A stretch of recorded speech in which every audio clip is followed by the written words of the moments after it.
অনেক জায়গায় বন্যায় ডুবে গেছে, মানুষ খেতে পারতেছে না, বাড়িঘর সব বন্যায় চলে গেছে। আর তুমি বলতেছো তোমার কাছে সামান্য টাকা, 50,000 টাকা সামান্য টাকা? তুমি কি জানো এই 50,000 টাকা দিয়ে কতটা পরিবার খাইতে পারবে? এই হিসাবটা রাখো তুমি। তুমি আছো তোমার বিলাসিতা নিয়ে। এই শোনো, আমি একটু বাইরে যাচ্ছি। বাইরে যাচ্ছ মানে? কি জন্য? আমার টুকটাক কেনাকাটা করা লাগবে। আর শোনো, আমি তোমাকে একটা ডায়মন্ডের নেকলেসের কথা বলেছিলাম না, ওটা আমি অর্ডার করেছি, তুমি পেমেন্ট করে দিও। আর আমার জামদানি একটা শাড়ি অনেক ভালো লেগেছে, ওটা ভাবছি আমি অর্ডার করব। তাহলে আমি এখন বাইরে যাচ্ছি।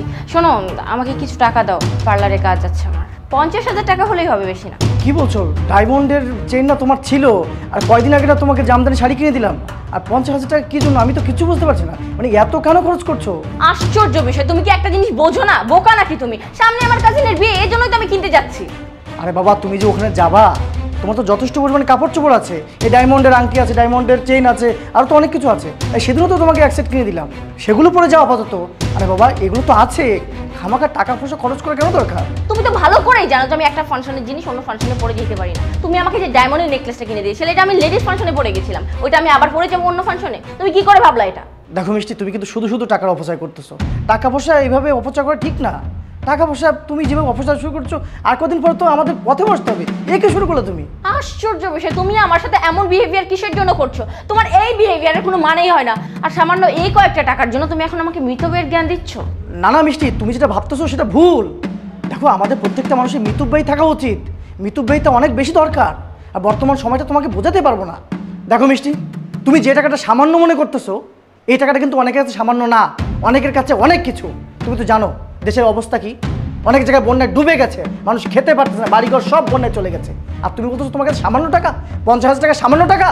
তুমি কি জানো এই 50,000 টাকা দিয়ে কতটা পরিবার খাইতে পারবে? এই হিসাবটা রাখো তুমি। তুমি আছো তোমার বিলাসিতা নিয়ে, আর আমার বিলাসিতাই যে জীবনের সব কিছু। মানুষের মনুষ্যত্বটা থাকা দরকার। আর তুমি যা শুরু করছো না, দিনের পর দিন যা শুরু করছো, আমাদের ফতুর হয়ে যেতে হবে একেবারে।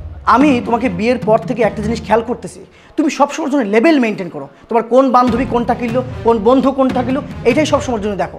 আচ্ছা, তোমার থেকে যারা নিচু ক্লাসে আছে, তোমার থেকে যারা গরিব আছে, একটাবার কি তাদের দিকে তাকাওনি যে তারা ঠিকমতো খেতে পারছে কিনা? কই, আমাকে তো কখনো বলোনি যে অমুক ফ্যামিলিটা একটু সমস্যার মধ্যে আছে, ওদেরকে এক বস্তা চাল কিনে দিই। কই, কখন তো এটা বলোনি? আসলে কি জানো, মানুষের জন্মেছে, মানুষের উপকার করা উচিত। আর তুমি কি করো? তুমি সবসময় চেষ্টা করো তোমার কোন বন্ধু কি করলো সেটার সাথে লেভেল মেনটেন করা। আমার কাছে মনে হয় কি জানো, লেভেল মেনটেনটা না করে যদি মানুষ হিসেবে মানুষের সহযোগিতা করা যায়, এটা মানে সবচেয়ে পুণ্যের কাজ হয়। দেশের এই ক্রান্তি লাগলে মানুষ ঘুমাইতে পারতো না, খাইতে পারতো না, চলতে পারতো না, আর তুমি আছো তোমার বিলাসিতা নিয়ে। আমি বুঝলাম না এই জ্ঞানটা তোমার কবে হবে, কবে হবে তোমার মিষ্টি? আমি আসলে বুঝতে পেরেছি আমি প্রতিনিয়ত কতগুলো ভুল করছি। আর আমি না আমার ফ্রেন্ড সার্কেলদের সাথে মিশতে মিশতে ভুলেই গেছিলাম যে কোথায় থামতে হবে আর কত দূর এগোইতে হবে। আমি আসলে ওদের সাথে লেভেল মেনটেন করতে করতে নিজের মন মানসিকতা চেঞ্জ করে ফেলেছিলাম। তুমি আমাকে ক্ষমা করে দাও, আমার দ্বারা আর কখনোই অপচয় হবে না, আর আমি সবসময় হিসাব মেনটেন করে চলবো। আই এম সো সরি, তুমি আমাকে ক্ষমা করে দাও। এই তোমার লক্ষ্মী বউ এখন বুঝতে পেরেছে। আচ্ছা, কম্পিউটারে কাজ করতে করতে মাথাটা ব্যথা করছিল, এক কাপ চা হোক? অবশ্যই, তুমি বসে নিয়ে আসছি। জি, প্লিজ।